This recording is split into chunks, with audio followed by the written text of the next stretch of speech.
अच्छा, ये अटेम्प्ट 25 में क्वेश्चन आया था और आपका जो टेस्ट लिया था वो भी यही क्वेश्चन था, तो आपका इस तरह से टेस्ट भी डिस्कस हो जाएगा और साथ ये क्वेश्चन भी डिस्कस हो जाएगा।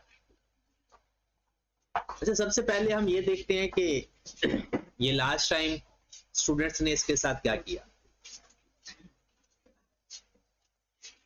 पहले हम कर लें, बाद में आई कैप के रिमार्क्स देखते हैं, या पहले रिमार्क्स देख लें और बाद में सवाल करते हैं।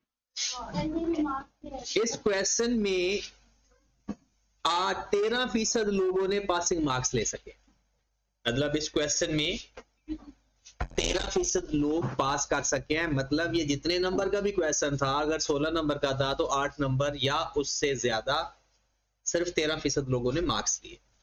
अब उसकी वजह क्या है, ये बाद में हम जनरल कमेंट्स बाद में पढ़ेंगे, इससे भी बड़े अच्छे कमेंट्स होते हैं। पहले हम देखते हैं कि इस क्वेश्चन के कमेंट्स के अंदर क्या कहता है एग्जामिनर। एग्जामिनर कहता है कि 24% लोगों ने कोई नंबर ही नहीं लिए, मतलब उन्होंने अटेम्प्ट ही नहीं किया या गलत अटेम्प्ट किया सारा। वजह और कुछ हुआ ये कि वो कहता है कि examiners attempted this question at the end of the paper, आखिरी सवाल लोगों ने किया क्योंकि सवाल बड़ा खतरनाक था शक्ल से, तो लोगों ने फिर इसको आखिर में अटेम्प्ट किया। एक वजह यह है जिसकी वजह से purely presented answer unstructured incomplete, ये वजह। फिर उसके बाद वो वजह बता रहे हैं, वजह हम अभी नहीं पढ़ सकते क्योंकि अभी हमने क्वेश्चन नहीं पढ़ा, आप लोगों ने तो पढ़ लिया टेस्ट के दौरान, तो क्वेश्चन हम पढ़ेंगे तो पता चलेगा कि अच्छा क्या क्या वजह हो सकती है। अब क्या ये क्वेश्चन ऐसा है कि इसमें से मार्क्स ना आए या टाइम का कोई इशू हो सकता है, बात फिर वही आ जाती है आपकी प्रैक्टिस के ऊपर। आपकी प्रैक्टिस अच्छी है तो कोई भी सवाल आपका टाइम से टाइम ज्यादा नहीं लेता। चलो अभी अपनी बातें नहीं करनी किसी ने। Share capital and reserve 1 January 23, share capital, share premium और retained earning. 1 Feb 23, 60% right share issue at the rate of 220 per share, although the prevailing market rate is 290। अब यहां पर एक परेशानी किसी को आ सकती है कि मैं रेट 220 लूं या 290 लूं। 220 आना क्योंकि राइट शेयर हमेशा मार्केट वैल्यू से कम पर होते, हमेशा नहीं, मोस्टली ऐसा ही होता है कि राइट शेयर्स मार्केट वैल्यू से कम पर होते हैं। Transaction cost is 24 million were also incurred. अब आई कैप ना आपका एक टाइम थोड़ा सा बचाता है, वो क्या करता है कि इसको शेयर प्रीमियम में से अलग से माइनस करने की बजाय, जब वो शेयर प्रीमियम की वैल्यू लिखता है ना उसमें से माइनस करके लिख देता है। मतलब शेयर प्रीमियम यहां पर है ना 120 रुपए पर शेयर, फिर वो क्या करेगा जब शेयर प्रीमियम में ऐड करने लगेगा ना उसमें से 24 माइनस करके ऐड करता है। आप अलग से भी कर सकते हो और डायरेक्ट माइनस करके भी कर सकते हो। In April 23, VL Board of Director recommend final dividend 20 per share for 2022। Record किस में होना है इसने 23 के अंदर। However, shareholder only approved 16 per share। आपको पता है दोनों में से रिकमेंडेशन और अप्रूवल में से जो कम होता है हम वो लेते हैं, तो lower one. A bonus issue of 20% was made in April 24 as the final dividend for 23, the allocation was made from the retained earning। उसने कहा रिटेन अर्निंग में से देना है 20% बोनस। कब देना है अप्रैल 20 as the final dividend 23, तो ये रिकॉर्ड किस में होगा 24 में। In December 24, VL declared an interim cash dividend 10% which was paid in January। Paid को नहीं देखा जाता, याद है, डिक्लेयर को देखा जाता है। डिक्लेयर का मतलब है उन्होंने कह दिया कि भाई इतना डिविडेंड है, और इंटरिम डिविडेंड जिस साल डिक्लेयर होता है उस साल रिकॉर्ड होता है। पेमेंट आगे पीछे हो सकती है क्योंकि पेमेंट का ताल्लुक भला किस चीज के साथ है, जब जनरल एंट्रीज आ जाती है ना तो हो सकता है आपसे गलती हो जाए, आप लोगों ने रिटेन अर्निंग टू कैश लिख दोगे तो गलत हो जाए। मैंने आपको याद है बताया था, एक बार फिर बता देता हूं, देखिएगा जरा। अगर ओरिजिनल क्या होता है, जिस दिन डिक्लेयर होता है ना तो एंट्री पास होती है रिटेन अर्निंग डेबिट, अगर पे कर दो तो कैश क्रेडिट, नहीं पे करते तो डिविडेंड पेबल। इसका मतलब है रिटेन अर्निंग तो डेबिट हो चुका है, वो तो जिस दिन डिक्लेयर और अप्रूवल हुई है, और उसके बाद जब पे कर देते तो यहां कैश लिख देते, और जब फिर पे करेंगे तो एंट्री क्या पास करेंगे, dividend payable debit cash credit. चलो आगे पढ़ते हैं। In December 24 interim cash dividend 10% which was paid January 25। चलो नहीं भी पता तो याद रखें कि जब वो जिस साल का डिविडेंड डिक्लेयर होता है उसी साल पे होता है इंटरिम। फिर कहता है VL reported a profit 450 million for 23 while profit as per the 24 550। The following changes have not been incorporated। ये अब हमारा IS 8 स्टार्ट होने लगा है। पहले था statement of changes in equity, अब IS 8। सबसे पहली बात तो सबसे आसान और रिपीटेड, उसने FIFO से वेटेड एवरेज लेकर गया, तो वही काम करते हैं, ये तो सबको पता है ना, इसका सवाल भी हमने किया हुआ। क्लोजिंग का इफेक्ट भी लेंगे और अगले साल फिर उसके ओपनिंग का इफेक्ट भी लेंगे। ये तो ऐसी भी चीज अगर पेपर में अब आ जाए तो गलत नहीं होनी चाहिए। चलो ये तो हमें पता है तो सवाल के दौरान ही करेंगे। VL has decided to change its previous practice of recognizing all borrowing cost as an expense when incurred. Going forward, borrowing cost related to qualifying asset will be included in the cost of those assets. Previously, VL did not capitalize any borrowing cost on the building construction between 1/4/22 से September 23। कहता है qualifying asset के ऊपर जो borrowing cost आई है previously उसने कभी भी कैपिटलाइज नहीं की। तो क्वालिफाइंग एसेट की जो बोरोइंग कॉस्ट आती है वो हमेशा कैपिटलाइज करते हैं। इन केस अगर हम पहले कैपिटलाइज करते हैं बाद में वो कहता है इसको एक्सपेंस में लिखना है, तो ऐसा अलाउ ही नहीं है। दोबारा सुन लें, अगर आप कैपिटलाइज करते हो क्वालिफाइंग एसेट की बोरोइंग कॉस्ट और वो कहता है कि मैं पॉलिसी बनाता हूं कि इसको मैं अब एक्सपेंस में लिखा करूंगा, तो ऐसा स्टैंडर्ड अलाउ ही नहीं करता। तो अगर पेपर में कभी ऐसा सवाल आ जाए कि वो पहले कैपिटलाइज करता है अब वो एक्सपेंस में लिखना चाहता है, तो आपने कहना है it is not allowed as per IAS 23। यही इसका जवाब होगा। उसकी कोई अकाउंटिंग ना करने बैठ जा। बट ये क्या कर रहा है, वो पहले एक्सपेंस में लिखता है, एक्सपेंस में लिखना ही गलत है। तो ये पॉलिसी चेंज नहीं हो रही बल्कि उसने गलत लिखा है, ये एरर है। क्योंकि IAS 23 अलाउ ही नहीं करता कि आप एक्सपेंस में लिखें क्वालिफाइंग एसेट का इंटरेस्ट। तो अगर जिसने कहा है ना कि अपने रिकमेंडेशन के अंदर के ये चेंज इन अकाउंटिंग पॉलिसी है, हम इसको रेट्रोस्पेक्टिवली लेंगे, तो उसका तो सवाल का जवाब है ही गलत। अगर वो ये लिखेगा कि it is prior period error, वहां से उसके दिमाग में आ जाएगा कि इसको इस बात का पता है। पॉलिसी वो कहता है कि पहले वो एक्सपेंस में लिखता था तो वो गलत लिखता था, ये तो अलाउ ही नहीं था एज पर IAS 23। तो क्या करेंगे, तो ये बात अब याद रखना है कि IAS 23 कहता है कि बोरोइंग कॉस्ट को क्वालिफाइंग एसेट्स क्या बोरोइंग कॉस्ट होती है वो कैपिटलाइज करती है। अगर वो पहले नहीं करता तो उसकी गलती है, पॉलिसी नहीं है। और अगर वो पहले कैपिटलाइज करता है और अब एक्सपेंस में लिखना चाहता है तो इसका जवाब क्या है, इट इज नॉट अलाउड, ये अलाउ ही नहीं। बात क्लियर हुई? चलो जी, अब उसने क्या कहा, कहता है जो वो ऐसा कर रहा था उस बिल्डिंग की लाइफ थी 10 साल और उसने स्ट्रेट लाइन मेथड भी अप्लाई करता था। वो ज़ाहिर सी बात है उसने एक एसेट में लिखना था, नहीं लिखा हुआ।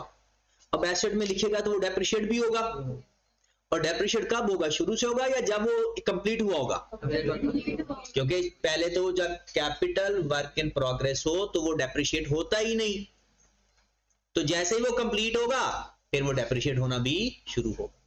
तो उसने क्या किया कि टोटल बोरोइंग कॉस्ट उसको थी 130 150 और ये सारी उसने एक्सपेंस में लिखी हुई थी। होनी चाहिए जो borrowing cost directly attributable to the building 50 2022 में और 72 2000 इसको बेसिकली कैपिटलाइज करना था, और उसने किस में लिखा हुआ है? अब वो एक्सपेंस हम रिवर्स करते, एक्सपेंस हम, उससे क्या होगा, हमारा नेट प्रॉफिट पहले से बढ़ जाएगा या कम हो जाएगा? एक्सपेंस रिवर्स किए, खत्म कर दिए, तो प्रॉफिट हमारा। Investment income from surplus fund specific loan, तो हम ऐसा करते हैं ना, इन दोनों को नेट करके उधर ऐड करते हैं ना, तो हम इसको नेट करके ही उधर रिवर्स कर देते हैं। ऐसा ही होता है ना, जब हम स्पेसिफिक बोरोइंग कॉस्ट का सरप्लस फंड आता है, जनरल का होता हो तो वो तो जैसे वैसे ही एसओपीएल में जाता है, और अगर स्पेसिफिक का होता है तो हम नेट करके ऐड करते हैं। अब हम नेट करके ही रिवर्स कर देंगे, खत्म होगी बात। जनरल बोरोइंग का कोई भी इंटरेस्ट कैपिटलाइज किया तो रिवर्स करते हैं, उसमें सिर्फ जो बोरोइंग कॉस्ट आती है ना उसकी वो ऐड होती है जनरल की, अदरवाइज नहीं, अदरवाइज सबका उसका एसओपीएल में जाता है। नेक्स्ट आ जाए। अच्छा, सबसे ज्यादा इसने तबाही मचाई, आसान तरीन चीज थी, और सिर्फ सही तरह ग्रिप ना होने की वजह से और डर की वजह से सवाल को देखे परेशान हो गए। उसने कहा है कि हमने slow moving stock and obsolete inventory को कंसीडर कर रहे थे पहले। अंडर द प्रीवियस अप्रोच हम क्या कहते थे, जो 6 मंथ पुरानी इन्वेंट्री होती थी ना, हम उसकी प्रोविजन क्रिएट करते थे, और ये अलाउ है। जैसे प्रोविजन फॉर बैड डेट्स होता है ना, इसी तरह provision for slow moving inventory होती है, क्योंकि स्लो मूविंग इन्वेंट्री के खराब होने का खतरा बड़ा होता है। स्लो मूविंग किसे कहते हैं? जो कम बिकती है, और वो पड़ी पड़ी क्या कर हो जाएगी। वो कहते थे 6 महीने तक कोई इन्वेंट्री खराब होती थी ना, हम उसकी प्रोविजन क्रिएट करते थे। लेकिन अब हमने ये अप्रोच चेंज किया कि पहले 4 महीने थे, सॉरी पहले 6 महीने थे, अब हमने कहा कि जो 4 महीने पुरानी इन्वेंट्री होगी ना, हम उसकी प्रोविजन लेंगे। ओके होगी बात। वो कहता है कि ओल्ड अप्रोच के साथ जो हम प्रोविजन लेते थे, ये गिवन है 15, 20, 16, 22। अब जो नई अप्रोच है उससे हमारी प्रोविजन बन जाएगी 18, 26, 21, और याद रखे प्रोविजन कम हो तो इनकम बनती है, चाहे कोई भी प्रोविजन हो, और अगर प्रोविजन बढ़े तो एक्सपेंस होता है। ये याद नहीं आपको बैड डेट्स के अंदर, प्रोविजन बढ़ाओ तो क्या होता है? एक्सपेंस, और प्रोविजन कम हो तो एक्सपेंस रिवर्स होता है। अच्छा ये बताओ, ये जो उसने चेंज किया है काम, ये एरर तो है नहीं, ये एस्टिमेशन है या पॉलिसी है? एस्टिमेशन है। स्लो मूविंग इन्वेंट्री की प्रोविजन चेंज करना क्या होता है? एस्टिमेशन होता है, और एस्टिमेशन सिर्फ करंट ईयर का लेते हैं और फ्यूचर का लेते हैं, पिछला तो कोई लेते ही नहीं। इसका मतलब है 21, 22, 23 का कुछ करना ही नहीं था, सिर्फ 2024 का चेंज लेना था। बढ़ गया तो प्रॉफिट कम कर दो, ज्यादा यानी कम हो गया तो प्रॉफिट रिवर्स कर दो, मतलब उसमें रिवर्स कर दो। नहीं समझ लगी? और ये हमने जब चेंज ना वो टाइप्स पढ़ी थी, उसमें ये लिखा हुआ है कि slow moving inventory change and estimation में आता है। जब हमने वो टाइप्स पढ़ी थी ना कि मेजरमेंट, रिकॉग्निशन और प्रेजेंटेशन आता है चेंज इन अकाउंटिंग पॉलिसी के अंदर। Slow moving inventory, provision for bad debts, ये सारे किस में आते हैं? और वैसे भी ये एस्टिमेशन है, स्ट्रेट फॉरवर्ड। हमें लगता है इतनी इन्वेंट्री खराब होने के चांसेस, पॉलिसी तो ये है ही नहीं। तो इसमें सिर्फ 2024 में सिर्फ डिफरेंस लेना था, 22 से 23 हो गया तो प्रॉफिट 3 मिलियन से कम कर देना था बस। लेकिन लोगों ने इसमें भी ऐसे स्टैंडर्ड अप्लाई किए, क्या आपकी रूह कांप गई।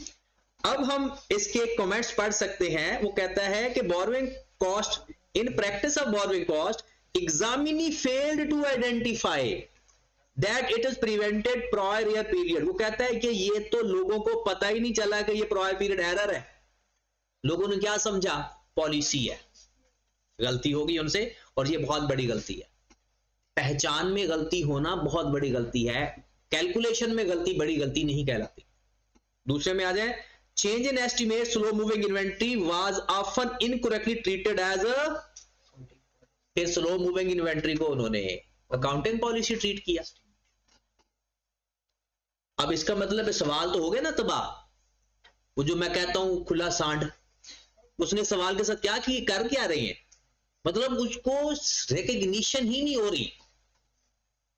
उसके बाद वो कहता है while presenting the effect of change in inventory valuation method only decrease in closing inventory adjust against opening inventory retain earning, वो भूल गए, मतलब क्लोजिंग सारे कर दिए, वो जो पिछला का साल का क्लोजिंग होता है, अगले साल का ओपनिंग होता है, वो किया ही नहीं। तो बाकी सवाल के पीछे बचा ही क्या। स्लो मूविंग इन्वेंट्री गलत कर दी, उसको पॉलिसी कह दिया, वो जो प्रायर पीरियड एरर को, इसका क्लोजिंग इन्वेंट्री को एडजस्ट किया, ओपनिंग को किया ही ना, तो आईएस 8 का तो पूरा गया ना, बाकी वो इक्विटी का कुछ बच गया होगा, वो जो इक्विटी का हिस्सा है उसमें से कोई सवाल नंबर आ गए होंगे। Examiner did not deduct the transaction cost incurred, वो ट्रांजैक्शन कॉस्ट को भी उसने इग्नोर कर दिया। फिर in addition the final dividend was often taken on the broad recommendation amount 20 per share instead of 16, फिर वहां पर वो जो 20 की बजाय 60 लेना था, वहां पर भी लोगों ने 20 ले।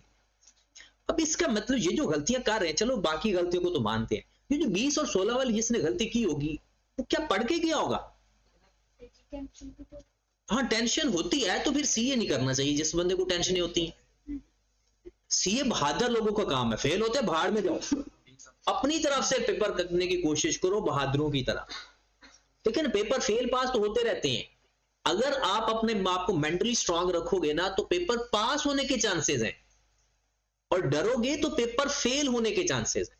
तो डरने की बजाय पॉजिटिव इफेक्ट लेकर करो कि अब फेल होने वाला पेपर भी पास करो, ना कि पास होने वाला पेपर फेल करके बैठ। तो इसलिए टेंशन से ज्यादा फोकस। अब क्वेश्चन दोबारा डिस्कस हो गया। अब मेरा नहीं ख्याल कि इस क्वेश्चन के अंदर हमें कोई इस तरह के मसले आएंगे। अब हम हर एक को ना अलग अलग डील करके देखते हैं। सबसे पहले प्रॉफिट वाला देखते हैं, यानी जो FIFO और वेटेड एवरेज वाली बात है वो देखते हैं। यहां पर आ जाए, इसका तरीकाकार हमने सीखा हुआ है। कितने हैं जनाब, 2021 से 24 तक, ऐसे कर लो 2024, 2023, 2022, 2021। जरूरी नहीं कि आप ऐसे ही साल लिखें, आप दूसरी तरह से भी लिख सकते हैं। सबसे पहले हम क्या लिखेंगे, क्लोजिंग स्टॉक का इफेक्ट, और नीचे क्या लिखेंगे, ओपनिंग स्टॉक का इफेक्ट। हाँ जी, पहला हमारा क्लोजिंग स्टॉक 225 से 210 हो गया, कम हुआ ज्यादा, कितना, 15 से कम हुआ, समझो प्रॉफिट 15 से कम हो जाएगा, और अगले साल का प्रॉफिट 15 से बढ़ जाएगा। ये बात तो अब याद है ना, नहीं भी याद तो फिर वही बात जो बचपन से करते आए हो। 270 से 240 कम हो गया, तो बताएं प्रॉफिट कम होगा ज्यादा, कम होगा, कितने से, 30 से कम, 30 से बढ़ जाएगा, और अगले साल 30 से बढ़ जाएगा। फिर आगे चलते हैं, 310 से 350, 40 से क्लोजिंग स्टॉक बढ़ गया, प्रॉफिट बढ़ जाएगा, और अगले साल 40 से प्रॉफिट कम हो जाएगा। एंड लास्ट ईयर इज 395 से 380, 15 से प्रॉफिट कम कर देगा, आगे हमने जाना नहीं। हाँ जी, 15 से प्रॉफिट कम, 15 से प्रॉफिट कम, 70 से प्रॉफिट बढ़ गया, और 55 से प्रॉफिट। पिछले दो, ये पिछला लेना है ओपनिंग स्टॉक के अंदर, ओपनिंग बैलेंस के अंदर इफेक्ट, 2 सालों से पिछले सारे साल कम्युलेट करके किसमें इफेक्ट लेना है। अच्छा, बहुत सारे बच्चे मुझसे पूछते हैं कि सर कम्युलेटिव इफेक्ट आप कब बनाते हैं। भाई कम्युलेटिव इफेक्ट कब बनाते हैं, जब रिटेन अर्निंग एक्सट्रैक्ट में पड़ा हो, बस, इसके अलावा उसका कोई फायदा नुकसान नहीं है। या कभी वो पीपी के अंदर इफेक्ट आ जाता है, वो भी हम एक्सट्रैक्ट बना रहे होते हैं तब होता है, अदरवाइज बस इतना ही काफी होता है। ये हो गया 70 2023 के प्रॉफिट में ऐड कर देना, और 2024 के प्रॉफिट में 55 माइनस कर देना, और ओपनिंग बैलेंस में 30 माइनस कर देना, खत्म होगी बात। ये तो ज्यादती है ना ऐसे सवालों को पेपर में दवाई फेर के आना। अगले सवाल जी, बाकी दो कौन से, बाकी 2 पॉइंट्स हैं वो कौन सा? अभी लीजिए, तो एक पॉइंट को हल किया। तो प्राइवेट एग्रीगेट कर सकते हो। अभी इसको हल किया, अब अगला करने लगे। तभी 30 आपने कहा प्राइवेट फैक्टर, सॉरी 30 जो 30 नहीं, होता यह है कि जब हम स्टेटमेंट चेंज इन इक्विटी का कंपैरेटिव के साथ सवाल हल कर रहे होते हैं, करंट ईयर और प्रीवियस ईयर के प्रॉफिट को फेस के ऊपर रिस्टेट करते हैं। तो ये 30 फर्स्ट रिवर्स हाँ जी एक्सपेंसिव वगैरह रिवर्स कर बिल्कुल, उससे पहले जितने सालों का एरर होता है ना उसको इकट्ठा करके ओपनिंग बैलेंस में एडजस्टमेंट कर देंगे, उसमें फिर फॉर द ईयर एडजस्ट करने की जरूरत, बल्कि क्योंकि इस तरह से अगर 10 साल एरर हमें मिलेगा तो पिछले 10 साल को रीस्टेट तो नहीं करेंगे ना, तो स्टैंडर्ड कहता है करंट ईयर और प्रीवियस ईयर को रीस्टेट कर लो और उससे जितने पिछले साल है उसको इकट्ठा करके ओपनिंग बैलेंस में एडजस्ट कर दो। चले जी, और किसी का कोई सवाल? आगे बढ़ते हैं। अब इसका इफेक्ट आपने याद रखना है, मैंने डायरेक्ट सवाल में लेना है। उसके बाद यहां पर आ जाए, ये तो सिंपल था, आप लोगों ने इन सब को एक्सपेंस में लिखा था, तो वो तो एक्सपेंस रिवर्स कर देंगे या चार्ज कर देंगे? अपने अपने सालों के एक्सपेंस रिवर्स कर देंगे, और जो उसको कैपिटलाइज करने से डेप्रिसिएशन आनी थी वो चार्ज कर देंगे। और डेप्रिसिएशन इंटरेस्टिंग बात है 2022 में तो आएगी ही नहीं, क्योंकि तब वो कैपिटल वर्क इन प्रोग्रेस था। तब क्या था? Capital work in progress. और कब कंप्लीट हुआ? सितंबर 23 में। तब ये हमारा एसेट बना, जब कंप्लीट हुआ ना, जब तक वो एज कैपिटलाइज होती है तब तक वो, जब तक वो कंप्लीट हो रहा होता है 3 महीनों की डेप्रिसिएशन ले लेंगे और वो डेप्रिसिएशन चार्ज कर देंगे। इसका इफेक्ट लिखते हैं जरा आए। हमारे पास कौन कौन सा साल है? 22 और 23। 2023 2022, बल्कि 2024 में भी तो इफेक्ट आएगा डेप्रिसिएशन का। 2024 2023 2022। सबसे पहले तो हमने जो इंटरेस्ट है वो रिवर्स करना है या चार्ज करना है? Interest expense reverse. 2022 का कितना था? 48। कर दूं 48? कोई परेशानी तो नहीं है? 48 रिवर्स करेंगे, इसका मतलब है 48 से अपना प्रॉफिट बढ़ा देंगे। रिवर्स से मुराद है ऐड कर देंगे। ओके की बात। और 2023 में 72 प्रॉफिट में जाकर डेप्रिसिएशन चार्ज। 2022 में तो डेप्रिसिएशन आएगी नहीं। अब जरा तसल्ली से रट्टा नहीं लगाना, आपके पास जो एरर आया होगा वो सिर्फ 72 का है या 48 और 72 दोनों जाकर ऐड होने थे?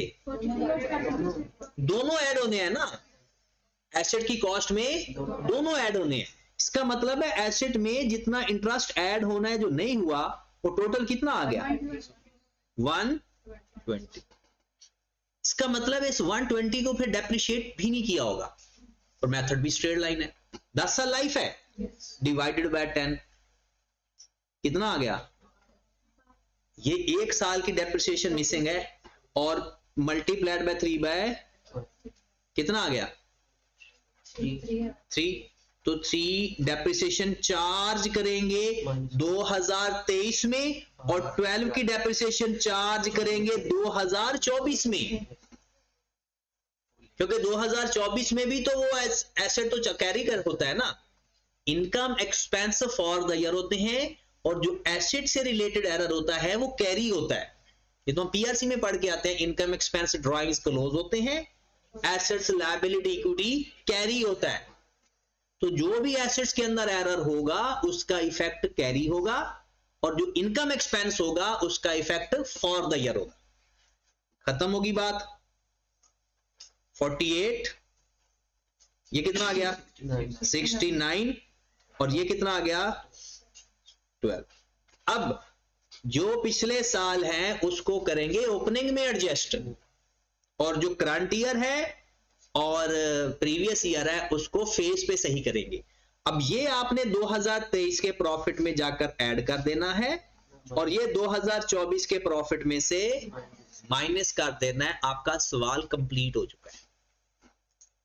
वो जो इन्वेंट्री की स्लो मूविंग इन्वेंट्री है वो तो सिंपल आखिरी साल का जो डिफरेंस आएगा वही ले लेंगे, करंट ईयर का इफेक्ट लेते हैं उसमें, तो जिस साल चेंज करते हैं, और अगले साल लेते हैं, अगला साल तो हम कर ही नहीं रहे, 2024 में चेंज लिया है। तो इसमें सिंपल क्या करना है, 3 से प्रॉफिट में से माइनस कर देंगे, क्योंकि प्रोविजन बढ़ाई है, तो प्रोविजन बढ़ने से हमारा एक्सपेंस बढ़ता है, और प्रोविजन कम होने से हमारा एक्सपेंस, कल को वो आपको सवाल दे सकता है अलाउंस फॉर बैड डेट्स का, इसमें उसने प्रोविजन फॉर इन्वेंट्री दिया है ना, अगले आपको सवाल दे सकता है प्रोविजन फॉर बैड डेट्स का, वो भी यही है, तरीका सेम है। अब आपके प्रॉफिट हो गए ठीक, मतलब ये सारा हिस्सा अब आपका कंप्लीट हो गया, और ऊपर वाला हिस्से में मुझे नहीं लगता कि आपको कोई मसला आना चाहिए। अब मैं फॉर्मेट तो नहीं लिख रहा, बस ऐसे ही लिखता जाता हूं। हमारे पास क्या क्या था, share capital, share premium, retain earning, paper में फॉर्मेट से करना, share capital, share premium, retain earning, total का कॉलम नॉट रिक्वायर्ड, उसने खुद मना किया हुआ है, 16 नंबर का ये सवाल है। अब पहले ओपनिंग बैलेंस लिखेंगे, कितना है जी, 1250, 600, 1250। सबसे पहले उन एरर को सही करें, effect of policy, effect of change in accounting policy पूरा लिख देना। कितने का फर्क था, 30 का, 30 से कम किया था, ज्यादा, मैंने कहा था याद रखना है 30, वो 2 सालों का इफेक्ट। फिर प्रायर पीरियड एरर कम किया था, ज्यादा, क्या करेंगे, ओपनिंग बैलेंस एज एट सारा कुछ लिखने के बाद रीस्टेट, 1000, 250, 680। अब सिर्फ हमारा प्रॉफिट चेंज होगा, बाकी सारा कुछ ऐसे आएगा जैसे statement of changes in equity आता है। और जरा सबसे पहले 60% आपने राइट शेयर इश्यू किए हैं 220 रुपए के हिसाब से, और पार वैल्यू है 100 रुपया, और 24 मिलियन की ट्रांजैक्शन कॉस्ट भी है, वो अलग लिख लो, आपकी मर्जी, शेयर प्रीमियम से माइनस करके लिख दो आपकी। तो आए जरा क्या करेंगे, 1000 को पहले 100 पे डिवाइड करेंगे, कितना आ जाएगा 10, उसका लेंगे 60%, कितना आ जाएगा 6 को 100 से मल्टीप्लाई किया, राइट शेयर्स 100 से मल्टीप्लाई किया 600, और 120 से मल्टीप्लाई किया, माइनस 24 भी कर दो, 696। ये बस समय लग गई ना, वो मैंने 24 भी माइनस ही कर दिया। आप चाहे तो 24 को अलग से माइनस कर दो और यहां पर पूरी वैल्यू ऐड कर देना, जहां से ना समय लगे पूछ लेना, क्योंकि स्पीड शुरू हो चुकी है। 16 रुपए लेने हैं, इन अप्रैल 22 की फाइनल डिविडेंड है, तो पर शेयर है तो नंबर ऑफ शेयर फाइंड करेंगे, 1600 डिवाइडेड बाय 100, फाइनल डिविडेंड है तो 1000 पे लगेगा फाइनल डिविडेंड।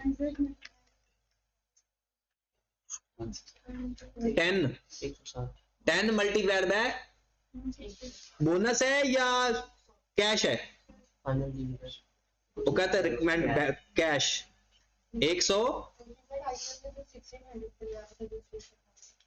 वो कहते हैं in April 23 the board of director recommend as a final dividend 20 share. अच्छा, मुझे नहीं लगता कि आई कैप का ये ठीक तरीका है, क्योंकि उसने ना ये फेब के अंदर राइट शेयर इशू किया है ना, और अप्रैल के अंदर वो अप्रूवल हो रही है, तो इसका मतलब यह है कि वो कहता है कि अप्रैल से पहले पहले जितने भी है ना, लेकिन ऐसा होता नहीं है। अब आई कैप जाने, या हो सकता है कोई कॉर्पोरेट लॉ के अंदर कोई चेंज आई हो, तो ये हम कंफर्म कर लेंगे कि सर एक साहब से कि क्या कॉर्पोरेट लॉ के अंदर अगर कोई चेंजेस आई हैं कि वो उन्होंने ये कोई नई रिकमेंडेशन दी है, तो डेट के हिसाब से तो वो सही है, लेकिन होता यह है कि ये 2022 का है, और 2022 के जो शेयर होल्डर है ना, उनको मिलना चाहिए 2022 के बैलेंस के ऊपर। अब वो, लेकिन वो अप्रैल को अप्रूव कर रहे हैं, तो मेरा नहीं ख्याल कि ये ऐसा होना चाहिए, लेकिन फिर भी मैं एक दफा सर से पूछ के फिर मैं आप लोगों को कंफर्म कर दूंगा। लेकिन फिलहाल जैसे आई कैप ने किया है हमने वैसे कर देते हैं। आई कैप ने किया है डेट के हिसाब से, तो फिर क्या आएगा 1600 डिवाइडेड बाय 100 कितना आ गया 16 और 16 मल्टीप्लाइड बाय 250। जो फिर हमने पिछले सवाल जो सारे गलत हो गए। नहीं पिछले सवालों में ऐसा कोई आया ही नहीं मसला, डेट वो पहले ही होती थी, लेकिन ये भी एक दफा मैं कंफर्म कर दूंगा आपको कि हो सकता है कॉर्पोरेट लॉ के अंदर कोई चेंज ना आए। उसके बाद इन दिसंबर 24 डिक्लेयर्ड इंटरिम डिविडेंड 10%। ये तो चला ही 2024 में गया। चौथा point, a bonus issue 20% was made in April 24 as a final dividend 23 was allocation from the retained earning। ये भी किस में जाएगा 2024 के अंदर। खत्म हो गया, इसका मतलब है नेट प्रॉफिट आ गया। नेट प्रॉफिट क्वेश्चन के अंदर कितना गिवन था? We are reported profit 450। अब मुझे बताओ जो हमने ऊपर लिखा था कि प्रॉफिट में कम प्लस माइनस करना है 2023 में, वो कितना था? 70 पहले साल वो FIFO वेटेड एवरेज की वजह से कितना था? प्लस करना माइनस, और फिर उसकी वजह से 69 प्लस से माइनस 58। ये तो पता चल गया ना। रीस्टेटेड, ये लाजमी लफ्ज लिखना है रीस्टेटेड। उसके बाद और कुछ है? ट्रांसफर या कोई OCR टाइप चीजें। बैलेंस दिसंबर, ये आपने बैलेंस लिख लेना है, मैं टोटल नहीं आप करने लगा। आगे चलते हैं। उसके बाद उसने खुद कह दिया, यहां पर देखिएगा bonus issue 20% allocation from retain earning. जब वो खुद लिख देना फिर हम कुछ नहीं कर सकते। वैसे तो बोनस हम कहां से देते हैं? Share capital. लेकिन अगर वो खुद कह दे कि मैंने इसको शेयर प्रीमियम से देना है, इसको मैंने रिटेन अर्निंग से देना है, फिर हमने कुछ नहीं बोलना, हमने बस फॉलो करना है। तो 20% रिटेन अर्निंग से दे दो बोनस। ये कितना आ रहा है ऊपर उसका बैलेंस? 1600 का 20% ले लो, 320 यहां ऐड कर देंगे रिटेन अर्निंग में से। उसके बाद कैश डिविडेंड इंटरिम 10%, ये किस पे लेंगे? Up to the date was paid in January की खैर है, तो 10% लें जरा। 1600 प्लस 320 मल्टीप्लाई बाय 10% कितना? 190। वो क्या करेंगे? सिर्फ रिटेन अर्निंग में से माइनस करेंगे। उसके बाद प्रॉफिट आ गया। बस प्रॉफिट कितना है? प्रॉफिट है 550 में कितना माइनस करेंगे? पहले 55 और बस खत्म हो गया। और भी तो और भी क्या? अच्छा वो माइनस करेंगे स्लो मूविंग इन्वेंट्री का 3, बाकी जो भी यही जवाब है आपका। समझ लगी? अब कुछ लोगों ने जो पेपर दिया भी था उनको अपनी गलतियों का वैसे एहसास हो गया होगा, और जो आपने टेस्ट भी मैंने ले लिया इसका, उसमें भी आपको आइडिया हो गया कि आपको टेस्ट में क्या गलतियां आपने की। और इस सवाल के अंदर मेरा नहीं ख्याल कि कुछ ऐसी खौफनाक चीजें थी, बस सवाल का स्ट्रक्चर बहुत बड़ा था। फिर भी जितनी मर्जी गलतियां करो, ब्लेंडर नहीं मारने। अब 13% लोगों ने सिर्फ पास, यानी इसमें से पासिंग मार्क्स नहीं है, मतलब 8 या 8 से ज्यादा। इसका मतलब है बाकी 87% इसमें से पासिंग मार्क्स नहीं ले सके। 24% तो जीरो पे चले गए ना। सिर्फ सवाल को देखा, इतना बड़ा सवाल, कैलकुलेशन क्या थी? हमने भी 10 मिनट के अंदर किया, फॉर्मेट में नहीं किया। फॉर्मेट में करेंगे तो कितना 15 मिनट लग जाएंगे। और इसको एलोकेटेड टाइम पता है कितना है? 16 मल्टीप्लाइड बाय 1.8, 25 मिनट थे। तो क्या ये 25 मिनट में सवाल नहीं होने वाला? तो इसलिए अपना माइंडसेट चेंज करें। एक सवाल कोई भी मुश्किल नहीं होता, जितना मर्जी ड्रोना शक्ल से लग रहा हो, सवाल स्वीट ही होता है। ठीक है, चलिए जी अगली क्लास में बाकी 2 सवाल करेंगे।